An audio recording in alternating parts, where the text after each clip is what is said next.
வணக்கம். நீங்க எங்க கூட பகிர்ந்துகிட்ட ஒரு இது ஸ்பீக் ஸ்மார்ட் ஒலி புத்தக சுருக்கம். அத பத்தி நாம இப்ப கொஞ்சம் ஆழமா பார்க்கலாம். ஆமா, எப்படி தன்னம்பிக்கையோட தெளிவா பேசுறதுங்கிறது தான் இதோட முக்கிய அம்சம். சரி. நம்ம நோக்கம் என்னன்னா, தெளிவான நம்பிக்கையான ஒரு கம்யூனிகேஷனுக்கு தேவையான சில பிராக்டிக்கல் வழிகளை பார்க்கறது. சரிதானே? ஆரம்பிக்கலாமா? நிச்சயமா. ஏன்னா நிறைய பேருக்கு மனசுல நினைக்கிறத அப்படியே வெளியே சொல்ல கொஞ்சம் தடுமாற்றம் இருக்கும். ஆமா ஆமா. இங்க விஷயம் பெரிய வார்த்தை யூஸ் பண்றதோ இல்ல ஒரு நடிகர் மாதிரி பேசுறதோ இல்ல. உங்க எண்ணங்களை எப்படி சொல்றது, தெளிவா நம்பிக்கையா ஒரு நோக்கத்தோட சொல்ல திறன்களை வளர்த்துக்கிறது தான். இது கத்துக்கக்கூடிய ஒரு ஸ்கில் தான். சரி, அப்போ முதல்ல இந்த தெளிவா பேசுதல் அப்படின்னா என்ன? இந்த ஆதாரம் சொல்ற மாதிரி இது ரொம்ப கஷ்டமான வார்த்தையெல்லாம் யூஸ் பண்றது இல்லையா? இல்லவே இல்ல. உங்க ஐடியாஸ மற்றவங்களுக்கு புரியுற மாதிரி சிம்பிளா, குழப்பம் இல்லாம கொஞ்சம் நம்பிக்கையோட சொல்றது. ஆனா சில சமயம் நாமளே ஓவரா யோசிச்சு ஆமா, இல்லனா சரியான வார்த்தை கிடைக்காம தடுமாறுவோம் இல்லையா? அது சகஜம்தானே? ரொம்ப சகஜம். இங்க நம்ம கவனிக்க வேண்டியது, நீங்க எப்படி பேசுறீங்கிறத விட என்ன சொல்ல வரீங்கிறது தான் மெயின். ஓ, சரி சரி. அந்த வொக்காபுலரி, அதாவது வார்த்தை வளம், அது போக போக தானா வந்துடும். புத்தகம் படிக்கிறது, புது வார்த்தை கத்துக்கிறதெல்லாம் உதவும்னு இதுல சொல்றாங்க. ஆனா ஒரு சின்ன காஷனும் இருக்கு. மத்தவங்களை இம்ப்ரெஸ் பண்ணணும்னு ரொம்ப செயற்கையா கஷ்டமான வார்த்தையா தேடி போட வேண்டாம்னு சொல்றாங்க. உண்மைதான். அப்போ அந்த வார்த்தை வளத்தை எப்படி இயல்பா வளர்க்கறது? இங்க நோக்கம் தெளிவா கம்யூனிகேட் பண்றது தான். சரியா? புதுசா கத்துக்கிற வார்த்தைகளை அப்பப்போ உங்க நார்மல் கான்வர்சேஷன்ல யூஸ் பண்ணி பாருங்க. கொஞ்சம் கொஞ்சமா. ஆமா, அதுவே பழகிடும், இயல்பா வந்துடும். ஒரு பிராக்டிஸ் மாதிரி தான். புரியுது. சரி, அடுத்து கேட்கும் திறன், லிசனிங் ஸ்கில்ஸ், அதோட முக்கியத்துவத்தை பத்தி பேசுது இந்த ஆதாரம். ஆமா, ரொம்ப முக்கியம். நல்லா கேக்குறவங்க தான் நல்லா பேசவும் முடியும்னு சொல்றாங்க. குறிப்பா ஆக்டிவ் லிசனிங் பத்தி சொல்றாங்க. அதாவது முழுசா கவனிக்கிறது. ஆமா, முழு கவனம் கொடுக்கறது, கேள்வி கேக்குறது, அப்புறம் அவங்க சொன்னதை நம்ம வார்த்தையில சொல்லி செக் பண்றது, இதெல்லாம் இல்லையா? கரெக்ட்.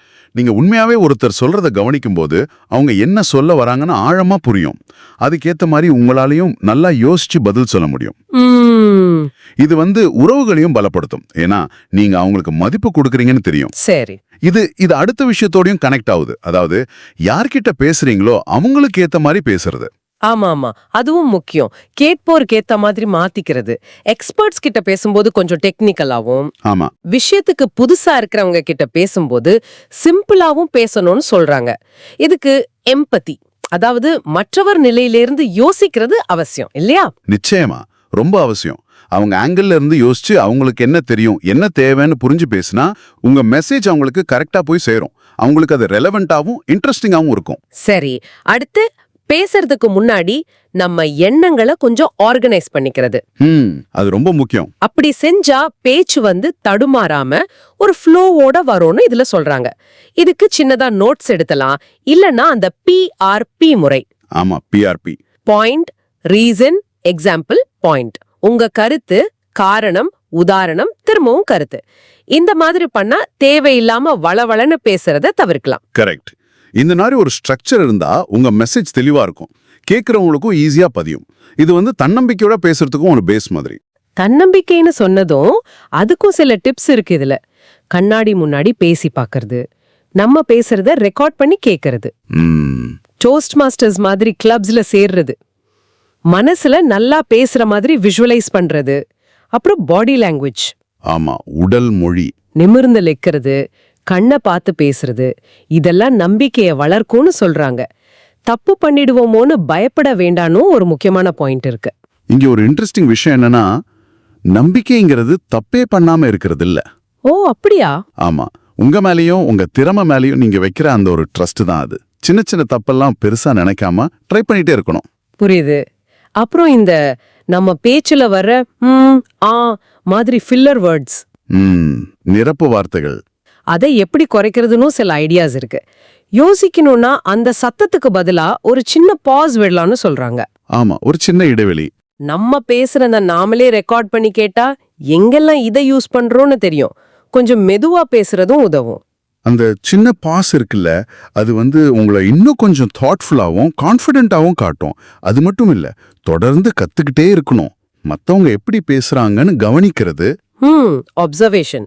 ஆமா, உங்க பேச்சுக்கு ஃபீட்பேக் கேட்டு திருத்திக்கிறது, எப்பவும் புதுசா தெரிஞ்சுக்க ஆர்வமா இருக்கிறது, இதெல்லாமே உங்க பேச்சு திறனை மெருகேத்தும். ஆக மொத்தம் இந்த ஆதாரத்திலிருந்து நாம எடுத்துக்க வேண்டிய ஒரு முக்கியமான விஷயம் என்னன்னா, தெளிவாவும் நம்பிக்கையோடவும் பேசுறதுங்கிறது அது பிறவித்திறமை இல்ல. இல்லவே இல்ல. இது சரியான பயிற்சி, சில டெக்னிக்ஸ் மூலமா யார் வேணும்னாலும் வளர்த்துக்க கூடிய ஒரு ஸ்கில்.